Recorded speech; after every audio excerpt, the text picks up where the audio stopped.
Hello everyone, আসসালামু আলাইকুম। বাবুর্চি ভাইয়ের রেসিপিতে আনারস দিয়ে আজকে আমি জর্দা পোলাও রেসিপি শেয়ার করব।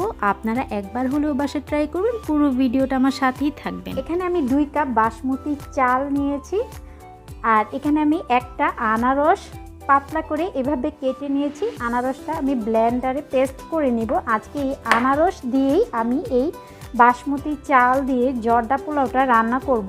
প্রথমেই আমি চালগুলো পানিতে ভিজিয়ে রাখবো, প্রায় 40 থেকে 45 মিনিটের মতো আমি ভিজিয়ে রাখবো। আপনারা চাইলে 1 ঘন্টার মতো ভিজিয়ে রাখতে পারেন।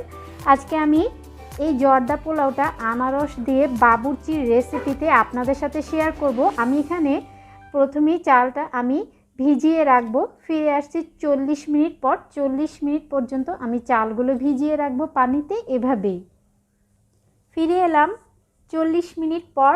আপনারা দেখতেই পাচ্ছেন চালটা কিন্তু ফুলে গিয়েছে আর একটু লম্বা হয়ে গিয়েছে। এখন এটা খুব আলতো হাতে আমি ধুয়ে নিব। আমি যদি একদম জোরে জোরে চেপে চেপে ধুই তাহলে কিন্তু চালটা ভেঙে যাবে। খুব আলতো হাতে ধুয়ে আমি পানিটা ছেঁকে নিব। একটা প্যানে আমি পর্যাপ্ত পরিমাণে পানি দিয়েছি। পানিটা কিন্তু একদম টকবক করে ফুটে উঠেছে। এ পর্যায়ে এখন আমি এখানে আস্ত গরম মশলা নিয়েছি। এখানে আমি 10-12টা এলাচ নিয়েছি, লং নিয়েছি, 2টা তেজপাতা মাছ বরাবর চিড়ে নিয়েছি, 2 টুকরো দারুচিনি নিয়েছি। আমি গরম মশলাগুলো আমি গরম পানিতেই দিয়ে দিব, আর দিয়ে দিব অরেঞ্জ ফুড কালার। এখানে আমি 1 চা চামচ অরেঞ্জ ফুড কালার, জর্দার রং যেটাই বলেন সেটা নিয়েছি, সেটা দিয়ে দিচ্ছি। তারপর আমি রংটা একটু পানির সাথে মিক্স করে নিব। এখন আমি আগে থেকে বাসমতি চালগুলো ধুয়ে পানিটা ঝরিয়ে রেখেছি। এখন আমি গরম পানিতে চালগুলো দিয়ে দিব। চুলার আঁচটা আমি একটু হাইতে করে দিব, অপেক্ষা করব বলক আসা পর্যন্ত। তারপর আমি চালগুলো একটু নেড়ে দিব যেন নিচে লেগে না যায়। ভাতে কিন্তু বলক চলে এসেছে। আমি কিন্তু 2 মিনিট রান্না করেছি। আমি ঘড়ি ধরে আর 2 মিনিট এটা রান্না করব। আর আমি এখনই পানি থেকে আর 1-2 মিনিট পরে আমি পানি থেকে এটা ছেঁকে নিব। এটা কিন্তু একদম 100% কুক করা যাবে না, আর খুব বেশি নাড়াচাড়া করা যাবে না। আমি আর 2 মিনিট পরেই পানি থেকে আমি চালটা ছেঁকে নিব।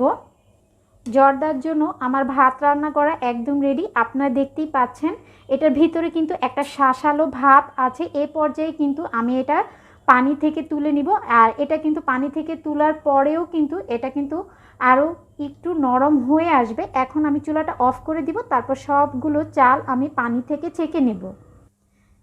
একটা আনারস আমি ব্লেন্ড করে নিয়েছি, আর আমি বাসমতি পোলা চালের জন্য 2 কাপ আমি চিনি নিয়েছি। আর অবশ্যই কিন্তু জর্দার ক্ষেত্রে চাল যতটুকু হবে ঠিক সেই পরিমাপে কিন্তু আপনার মিষ্টিটা অ্যাড করতে হবে।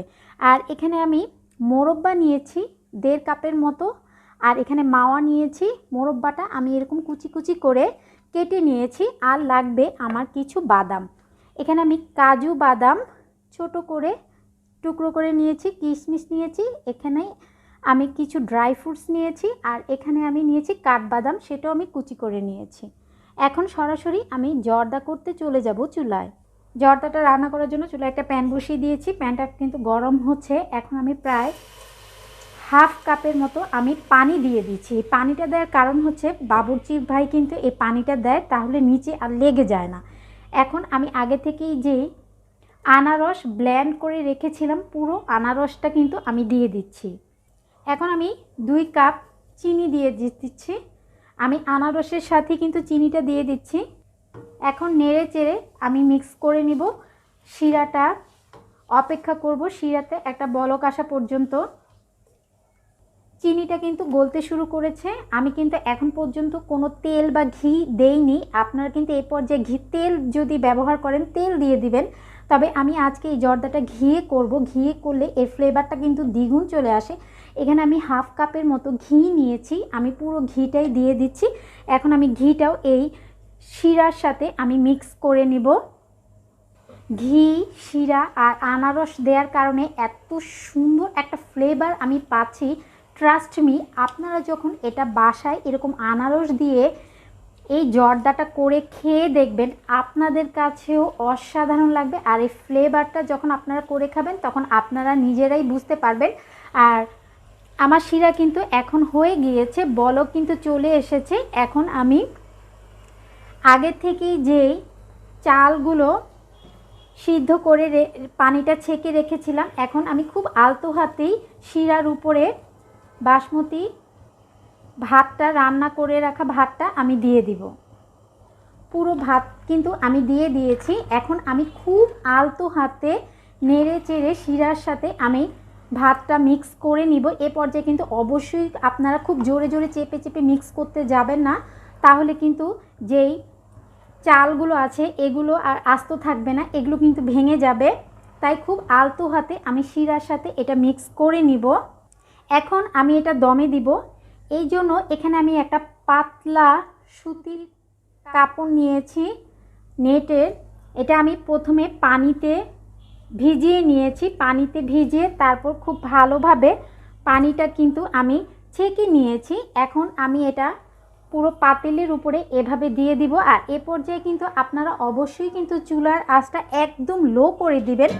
তারপর আমি উপর দিয়ে একটা এরকম ঢাকনা দিয়ে দিব। তারপর বাকি যে কাপড়টা আছে সেটা আমি এভাবে চারোপাশ থেকে নিয়ে এসে এভাবে হাঁড়ির উপরে দিয়ে দিব। চুলার আঁচটা কিন্তু একদম লোতে করে এখন আমি এটা দমে রেখে দিব 20 থেকে 30 মিনিটের মতো। আমি এটা এভাবেই দমে রেখে দিব। ফিরে আসছি 30 মিনিট পর। ফিরে এলাম 30 মিনিট পর। এখন আমি দেখব কি অবস্থা। এখন খুব আলতো হাতে কিন্তু আমি উপরের ভাতটা নিচে আর নিচের ভাতটা উপরে করে দিব। আমার জর্দা কিন্তু একদম হয়ে গিয়েছে, আপনি দেখতেই পাচ্ছেন। জর্দাটা গরম থাকা অবস্থায় আমি 3 টেবিল চামচের মতো আমি ঘি দিয়ে দিচ্ছি। আর এটা কিন্তু একদম নামানোর পরই দিতে হবে, তাহলে যে ঘিয়ের ফ্লেভারটা সেটা কিন্তু খুব সুন্দর আসে। আর যদিও আমি কিন্তু এই জর্দা পোলাওটা পুরোই ঘিতে রান্না করেছি। এখন আমি চুলাটা অফ করে দিয়েছি। এখানে আমি যে মোরব্বাগুলো কেটে নিয়েছিলাম, আর এখানে আমি মাওয়া নিয়েছি আর গুঁড়া দুধ নিয়েছি। গুঁড়া দুধ আর মাওয়াটা আমি মিক্স করে এভাবে মোরব্বার সাথে আমি মিক্স করে নিচ্ছি। আপনারা চাইলে শুধু গুঁড়া দুধ অথবা শুধু মাওয়াও মিক্স করে নিতে পারেন। আমি দুটা দিয়ে দেখাচ্ছি, আপনাদের হাতে যেটা থাকে আপনারা ঠিক সেটা দিয়েই আপনারা এভাবে মোরব্বাটা মেখে নেবেন। বাবুর্চিরা কিন্তু ঠিক এভাবেই মাওয়ার সাথে মোরব্বাটা এভাবে মিক্স করে নেয়। এখন আমি যেই জর্দাটা আছে এটা সমান করে বিছিয়ে দিয়েছি। তারপর উপরে আমি যে মোরব্বাগুলো আছে আমি এভাবেই মোরব্বাগুলো জর্দার উপরে দিয়ে দিব, সেই সাথে মাওয়াটাও এভাবে দিয়ে দিব।